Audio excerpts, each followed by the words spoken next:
안녕하세요. 3월 9일 월요일입니다. 한 주간을 또 새롭게 시작하는 첫날입니다. 즐거움으로 기분 좋게 시작하시고요.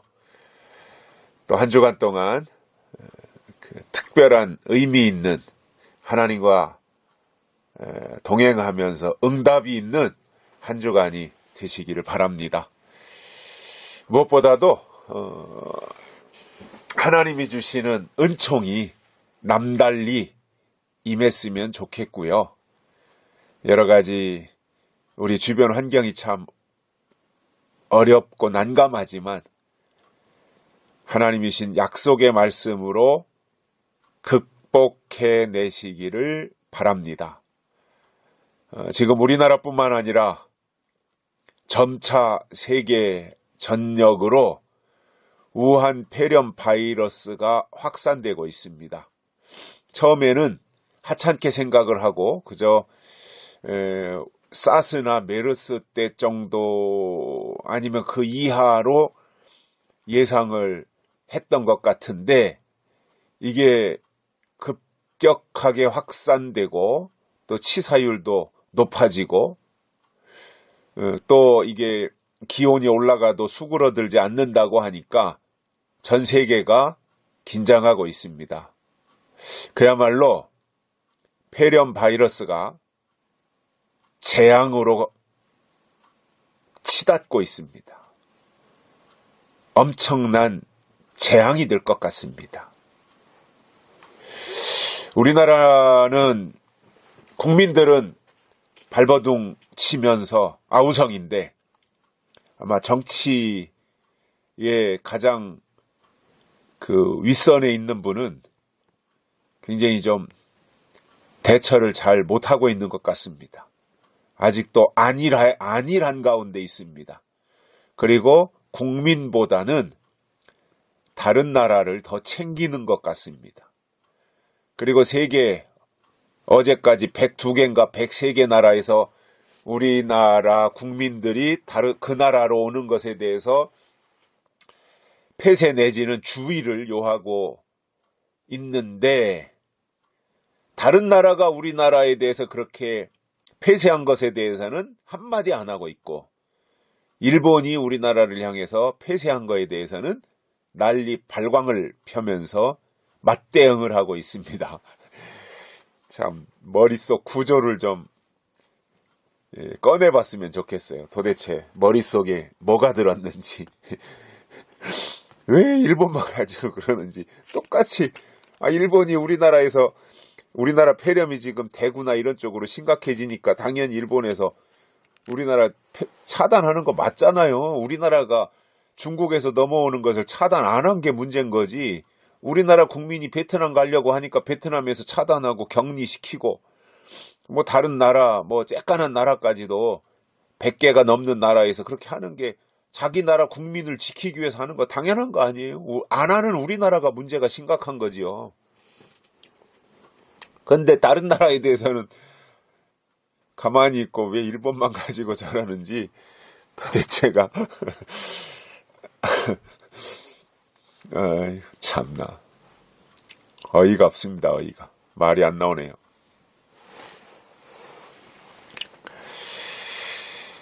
아무튼 이러한 전혀 예기치 못했던 이 전염병 이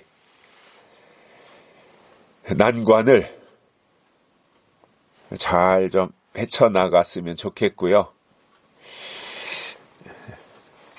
이러한 것을 통해서 우리 국민들이 더 깨어났으면 좋겠습니다. 국민이 깨어나야 됩니다. 그러면 나라를 바로 세울 수 있습니다. 근데 국민이 그냥 잠자코 대응을 안 하고 분노도 안 하고 그러고 있으면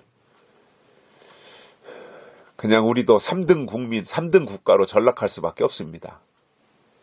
그러니까 국민이 정신 차리고 정치인들이 엉망으로 할지라도 국민이 깨어있고 정신 차리고 뭔가 비판을 하고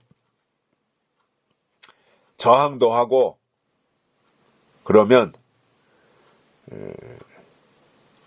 바로 갈 수 있습니다. 사실 우리 대한민국의 주인은 대통령이 아니잖아요. 국민이잖아요. 우리 각자가 주인이잖아요. 문재인을 저렇게 극렬하게 지지하는 사람들은 문재인이 왕인 줄 알아요. 아니잖아요. 자유민주주의 국민의 국가에서 대통령이 무슨 왕인가요? 대통령이 사실은 머슴이잖아요.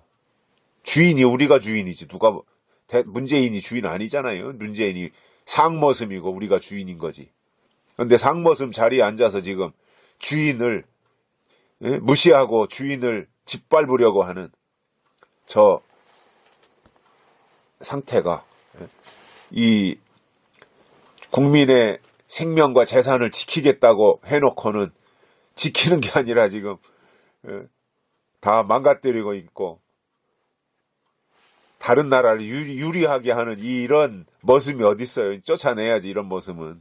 주인이 너무 순하고 착해가지고 지금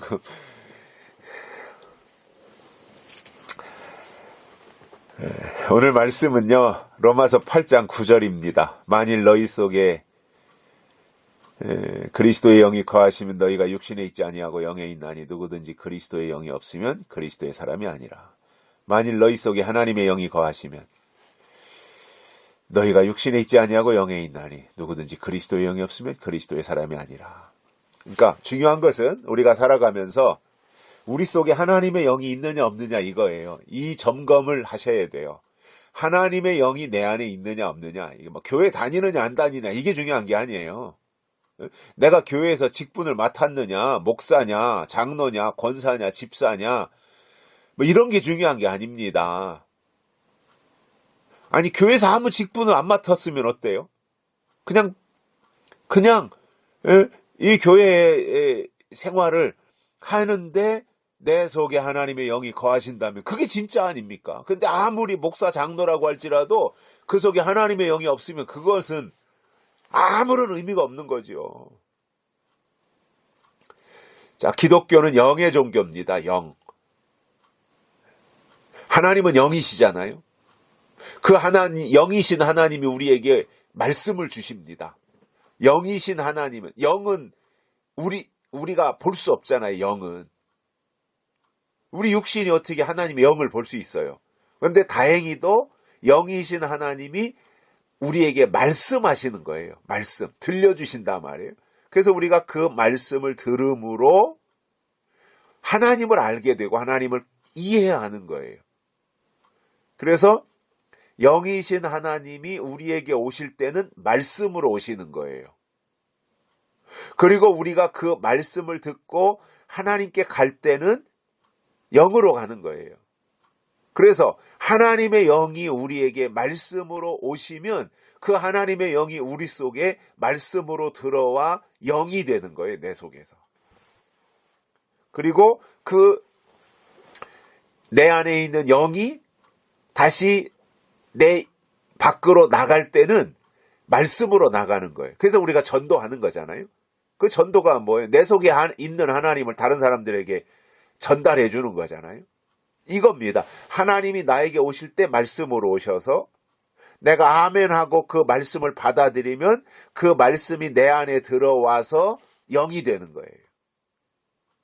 그리고 내 안에 있는 영이 내 밖으로 나갈 때는 말씀을 통해서 나가서 다른 사람에게로 또 말씀으로 전달되는 거예요. 그래서 영은 말씀이고 말씀은 영이에요. 영이 말씀이고 말씀이 영이고 영이 하나님이고 하나님이 말씀이고 말씀이 예수님이고 예수님이 하나님이고 하나님이 영이고 영이 말씀이고. 자, 이러한 원리가 있다라는 거지요.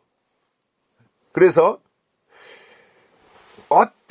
무슨 수를 아니 신앙생활 30년 40년 했어도 그 속에 하나님의 영이 없으면 가짜지요. 그거는. 그러니까 저는 그렇게 생각이 들어요. 물론 제대로 교회 생활을 30년 40년 50년 했다. 대단한 겁니다. 그거. 그런데 그냥 형식적으로 사람이 좋아서 아니면 교회가 좋아서 그냥 교회 분위기가 좋아서 그리고 사람들하고 어울리기 좋아서 그렇게 교회를 20년 30년 다녔어야 그 속에 하나님의 영이 없다면 그것은 아무 의미가 없는 거예요. 그냥 다른 종교 믿듯이 교회를 그런 식으로 종교로 생각하고 믿은 거예요. 영이 있어야 되는데 하나님의 영이 오셔야 되는데 영에는 관심이 없었던 거지요.